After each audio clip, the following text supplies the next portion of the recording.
और next method is, हमने पहले simple average of price relative method बताया था, अब मैं वेटेड बता रही हूँ। बहुत सारा सिमिलर भी है वेटेड में। वेटेड में बेसिकली सिंपल में आपके सिर्फ प्राइस लेवल गिवन होते हैं, वेटेड में आपके पास क्वांटिटी भी आ जाती है। ठीक है, कभी कभी आपको डायरेक्ट एक्सपेंडिचर गिवन होता है तो एक्सपेंडिचर से आप क्वांटिटी निकाल सकते हैं। ठीक है, अब हमारे पास जब ऐसा कोई न्यूमेरिकल आएगा तो उसमें हमारे पास for example 5 commodities are given. ठीक है, हमें बेस ईयर का प्राइस लेवल गिवन है, बेस ईयर का क्वांटिटी लेवल गिवन है और करंट ईयर का प्राइस लेवल गिवन है। ठीक है, ऐसा कोई न्यूमेरिकल होगा weighted average of price relative में। हमारे स्टेप्स क्या हैं? These are the steps we have to follow. हमें पहला स्टेप क्या करना है, हमें रिलेटिव्स निकालने, जैसे हमने सिंपल में निकाले थे P1 divided by P0 into 100। तो calculate price relative of the current year. हाँ जी, आपको करना क्या है, आपको पहले रिलेटिव्स निकालने हैं P1 divided by P0 into 100। तो calculate price relative of the current year. Second step, आपको वेट कैलकुलेट करना है। जब आप वेट कैलकुलेट करेंगे, ये बात ध्यान रखना है, price level of the previous year base year and quantity also of the base year, that should be multiplied. Your third step is RW, यानी जो हमारा ये रिलेटिव आया और जो हमारे वेट्स आए, हम इसका करेंगे मल्टीप्लिकेशन। ठीक है, उससे हमारी सिग्मा RW की वैल्यू आ जाएगी। उसके बाद हमें वेट का समेशन करना है, एग्रीगेट करना है जो हमारे वेट्स आएंगे, और उसके बाद लास्ट स्टेप में हमारा जो प्राइस इंडेक्स निकलेगा, जो हमारा सिग्मा RW आया divided by total of weight, तो हमारा प्राइस इंडेक्स आएगा।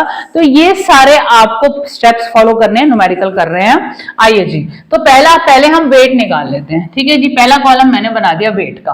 वेट में क्या करना है, P0 इंटू Q0, 100, 5 4 जा 20, that is also 20, 4 2 जा 8, 8 10 जा 80। अब इसका सम भी हमें करना ही है क्योंकि हमें सिग्मा W की वैल्यू चाहिए ही चाहिए। ठीक है, तो हम कर लेते हैं 8 और 8 16, 160, 180 और 200, और ये हमारा वेट आ गया 300। ठीक है, साथ के साथ सम कर लीजिए। इसके बाद हमें क्या वैल्यू चाहिए, हमें वैल्यू चाहिए रिलेटिव की। रिलेटिव की वैल्यू के लिए, R की वैल्यू के लिए हमें क्या करना है, P1 divided by P0 into 100। हमें P1 is given to you, P1 is 12 divided by 10, value कई बार गलत पकड़ लेते हैं बच्चे। फिर यहाँ पर है 8, पहले हम वैल्यू सारे लिख लेंगे, फिर हम एक साथ कैलकुलेशन करेंगे। फिर हमारा 4 डिवाइडेड बाई 2 इंटू 100, फिर यहाँ पर हमारा 8 डिवाइडेड बाई 4 इंटू 100, और फिर यहाँ पर हमारा 10 डिवाइडेड बाई 8 इंटू 100। बेसिकली आपको पहले तो करना है ये। ठीक है, इसको हम कैलकुलेट कर लेते हैं। 12 डिवाइडेड बाई 10, 120 आ गया। फिर 8 डिवाइडेड बाई 5, 160 आ गया हमारा। 2 जा 4, 200 आ गया। 4 2 जा 8, यहाँ भी 200 आ गया। 10 डिवाइडेड बाई 8, तो हमारा यहाँ 125 आ गया। हमें अब इसका भी, हमने ये सिग्मा कर लिया। अब इसके बाद जो हमारा नेक्स्ट स्टेप है, देखिए ध्यान से, हमने ये स्टेप किया, हमने वेट निकाल लिया। अब हमें क्या करना है, RW, ये वाला जो स्टेप है, यानी जो हमारे रिलेटिव्स आया और जो हमारा वेट आया, उनका करना है मल्टीप्लिकेशन।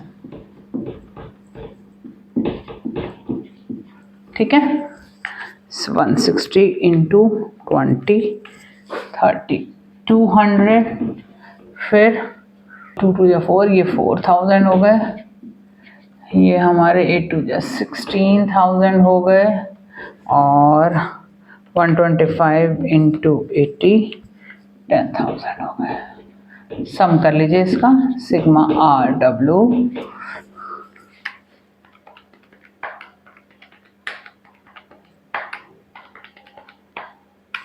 हमारी वैल्यू आ रही है 45,200। अब लास्ट स्टेप पे आ गए हम, प्राइस इंडेक्स पे। Sigma RW divided by sigma W, तो 45200 डिवाइडेड बाई, सॉरी ये 300। इसका सम नहीं भी करोगे चलेगा, हमें जरूरत नहीं है बेसिकली। 45,200 डिवाइडेड बाई 300, एक मिनट, 45,200 डिवाइडेड बाई 300, तो वैल्यू आ रही है 150.67। ये हमारा प्राइस इंडेक्स है। ये हुआ हमारा weighted average of price index. यही करना है, सिंपल भी बता दिया, वेटेड भी बता दिया, दोनों कहीं ना कहीं कॉमन है। आई मस्ट सजेस्ट कि आप इन फॉर्मूलाज को और ये जो स्टेप्स मैंने बताए एज ए नोट्स कहीं बना लीजिए, आपको बिल्कुल हेल्प होगी, काम बिल्कुल आएगा। यही सब करना है इंडेक्स नंबर में, और कुछ डिफिकल्ट चीज नहीं है। आप बेसिकली आप वैल्यूज लीजिए और वैल्यूज की आपको इन स्टेप्स को फॉलो करके अपना इंडेक्स नंबर कैलकुलेट करना है। इजी था ना? बताइएगा इजी लगा या नहीं लगा। All the best.